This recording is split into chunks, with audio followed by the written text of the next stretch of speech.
what am I? I am obviously that which is aware of my experience. I am aware of my thoughts. I am aware of my feelings. I am aware of the sound of the waves and the sight of the sea.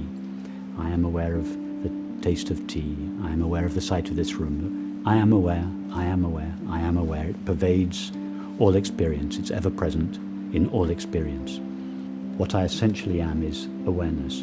But what is the nature of this awareness? It seems to me to be located in here, doing the thinking, looking out through my eyes, in here doing the feeling. So the second exploration is not as straightforward as the first. The first is relatively simple. Yes, it is obvious that what we call I, what we have been calling I all our life, is that which is aware of all this changing experience. And it seems so obvious to us to begin with that this I, this aware being, this presence of awareness, is located in and shares the limits of the body. For instance, we close our eyes, we can no longer see the world. So we think, oh, in that case, it's obvious that whatever it is that is seeing the world must be located behind my eyes. I close them, I don't see the world anymore. So it seems to be perfectly logical to believe and, more importantly, feel that I lives in here, behind the eyes, behind the ears, in here, feeling. So this investigation into the nature of awareness or consciousness is another stage, or a second stage after the recognition I am awareness. What is the nature of the knowing with which I know my experience? There seems to be evidence for it being temporary and finite. In other words, there seems to be evidence that it shares the destiny and the limits of the body. But when I look for that evidence, when I look at the non-objective experience of simply being aware,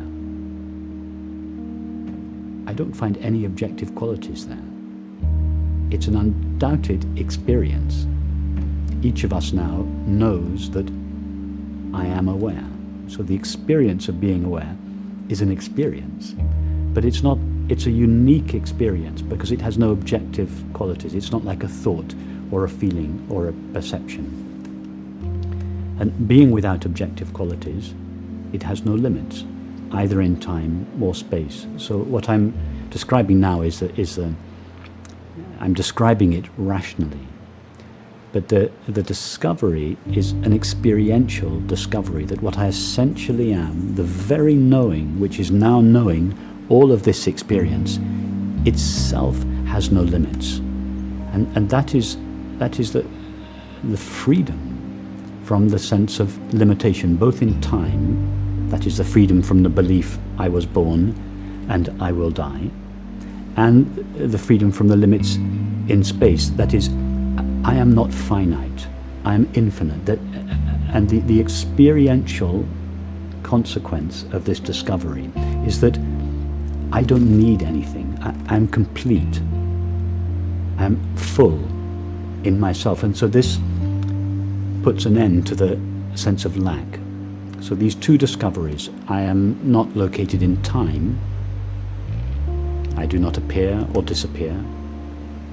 I was not born, I will not die. That puts an end to the fear of death. And this discovery that I am complete by myself, I, consciousness, don't need anything from the mind, the body, or the world. This puts an end to our sense of lack. And these are the two essential feelings that define the separate self, the fear of death and the sense of lack. And all the separate self, the imaginary separate self's activities are designed to allay the sense of fear and fulfill the sense of lack. That is what everybody who believes themselves to be a separate self is doing in their lives. So this recognition that what I am is ever present and has no limits, it provides a new basis from which to think, from which to feel, from which to relate and perceive and act. The discovery, I am awareness, it's a discovery. It doesn't develop. I am obviously that which is aware.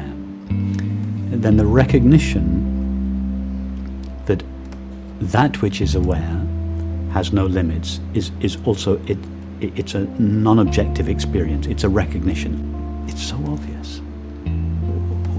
What I essentially am, the knowing with which I know my experience, is unlimited.